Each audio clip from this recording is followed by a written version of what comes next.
Electric সার্কিটে খুব basic কিন্তু খুব ইন্টারেস্টিং একটা কোশ্চেন নিয়ে আজকে আমি চলে এসেছি, যেটা নিট 2016-তে পড়েছিল। কোশ্চেনটা খুব ভালো করে বোঝো। এইখানে 230 ভোল্টের একটা পাওয়ার সাপ্লাই আছে, একটা ডিসি সাপ্লাই আছে। এইখান থেকে কারেন্টটা যাচ্ছে, আর এইখানে একটা ল্যাম্প আছে, এখানে একটা বাল্ব আছে, বাল্বটা হচ্ছে 500 ওয়াটের, যেটার জন্য 100 ভোল্ট ভোল্টেজ দরকার।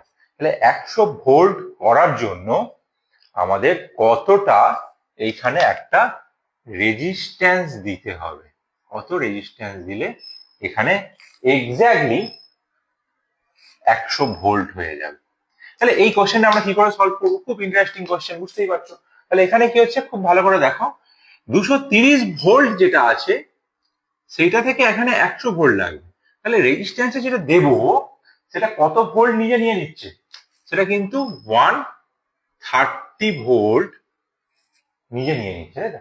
রেজিস্ট্যান্স যদি 130 ভোল্ট নিয়ে নেয়, তাহলে এর এখানে আর ধরে নিচ্ছি, তাহলে এর ভেতরে যে কারেন্টটা যাচ্ছে সেইটার এটা কি সেম হবে? তো মানে এমনি কি হয়, সিরিজে আছে, সিরিজে থাকলে কি হবে, এইখানের কারেন্ট আর এইখানের কারেন্টটা সেম হয়ে যায়। তাহলে রেজিস্ট্যান্স যদি 130 ভোল্ট নিয়ে নেয়, তাহলে রেজিস্ট্যান্সটা কত হবে সেটাকেই বের করা।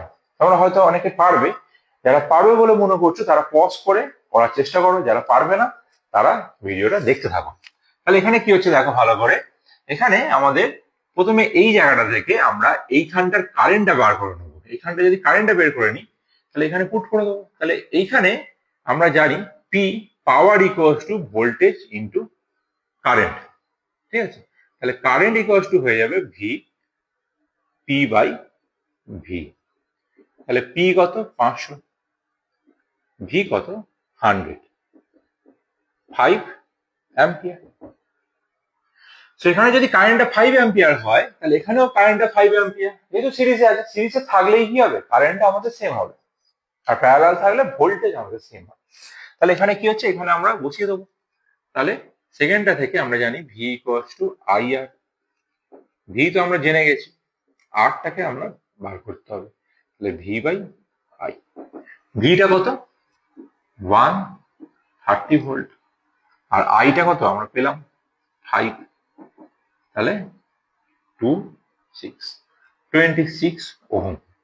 দেখো কত সহজে আমরা এগুলো সলভ করতে পারছি। জাস্ট আমাদের স্টেপ বাই স্টেপ দেখতে হবে যে কোথা থেকে কি হচ্ছে, কোনটার পরে আমরা কি করবো।